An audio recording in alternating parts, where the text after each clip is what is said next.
Hey everybody, happy Monday. Hopefully you just kind of want to meet in with you all and get you started on the week. A couple things to go over on the agenda here. One, the myths.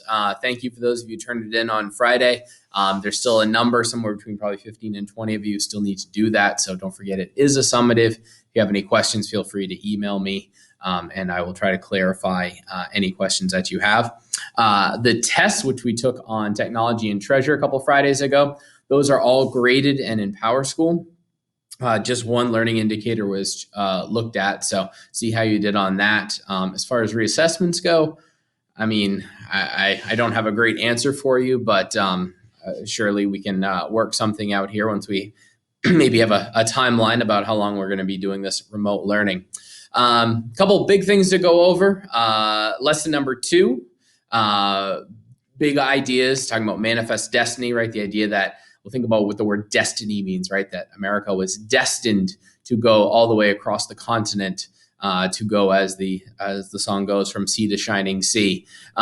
If you take a look at the map that was also provided within lesson 2, you can kind of see that America is pretty small actually. It's a fraction of the size that we have now. And one of the questions I asked was, well, what's in the way of America becoming the region, the size that we know of today? And a lot of you acknowledged France, of course, right? With Louisiana Territory, that was taken care of with Louisiana Purchase. And then you see New Spain, not quite Mexico yet, still need a few more years for that. But you see New Spain there. And then not only is the British influence up north in Canada, but we also have that chunk of land where Idaho and Oregon and Washington, that's kind of in dispute. And then even not mentioned on this map would be the Native American tribes that populate much of this region, going from the Mississippi River out to the Pacific Ocean. So manifest destiny, that's a big idea, and we'll talk more about that when we start talking about our relationship with Mexico. And then, of course, Louisiana Purchase. So just some things to know. Thomas Jefferson was president, 1803. Lewis and Clark, purchase from Napoleon. Sort of interesting how it all came about with, originally it was just, hey, for $10 million, let's buy the Port of New Orleans so that we can sort of secure the shipping traffic that went up and down the Mississippi River. And Napoleon said no. He had visions of a Western empire once his wars in Europe were over. But 1 year later, he was singing a different tune, and he ended up selling all of Louisiana Territory, not just the one city, one port of New Orleans, for just 50% more than what was offered for New Orleans. So for $15 million, all of that land. There were some negatives though, right? So people brought up that, well, would this land be accessible to slavery? And also, was it governable? I mean, did we have a government large enough, or did we have enough presence in those territories to actually to have any sort of American influence there? So those are some things that were brought up. So anyway, lesson 2, main ideas. After you finish that, there was some a quick quiz there. I tried to keep it the format that you're used to, with the 8, 9, 10 multiple choice questions. And all you had to do was highlight. Most of you did a nice job on those. I did go through and correct them. So whatever color you highlighted, if you got any wrong, I went in with a different color and highlighted those. So that please review those. Again, a number of you did very well. Some of you, I think you just kind of guessed a little bit. Like the question, 2 explorers, researchers who went into Louisiana Territory. Obviously, it's Lewis and Clark, but some of you put Columbus and Coronado or Cortez or whatever the wrong answers were. So don't just go in and click. Take the time to go through, read through your lessons to make sure you get the correct answer. On something like this, normally you wouldn't have open notes, but I don't see any reason why.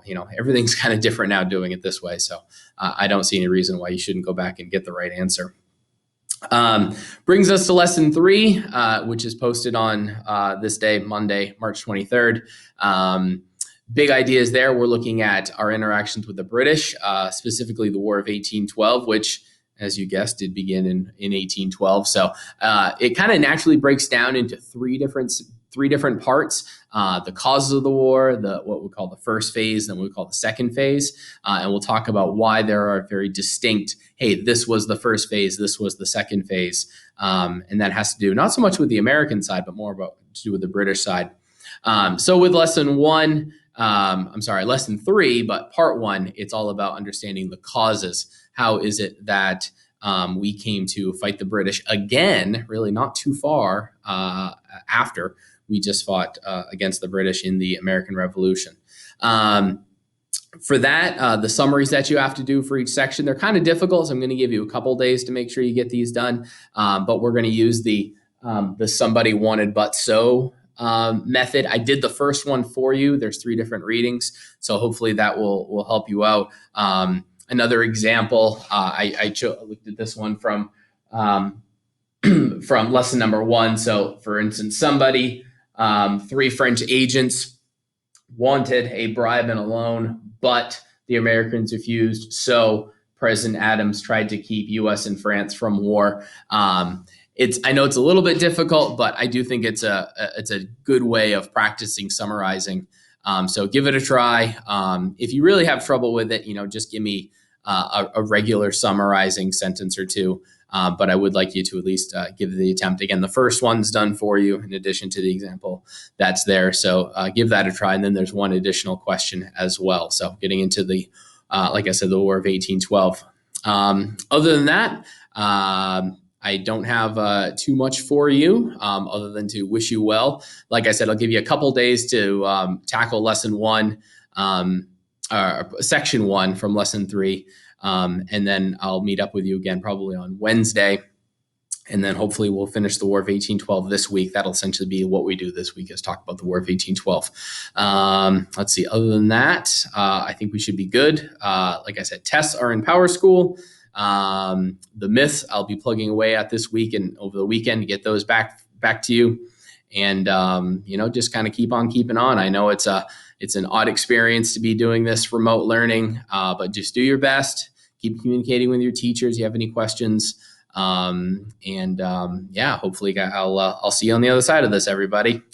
And something to think about. You're really living through history. I mentioned earlier this year about how you guys weren't alive for September 11th when we talked about that on the anniversary.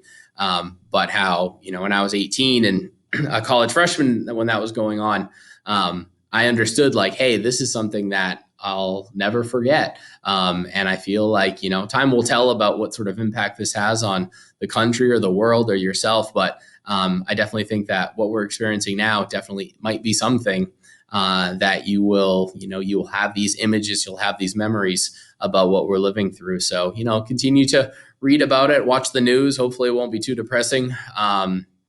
But just to appreciate that it's a pretty big deal going on. This isn't the normal thing that we've had to go through in this country or in this world. So it might be weird to say appreciate it, but not appreciate it.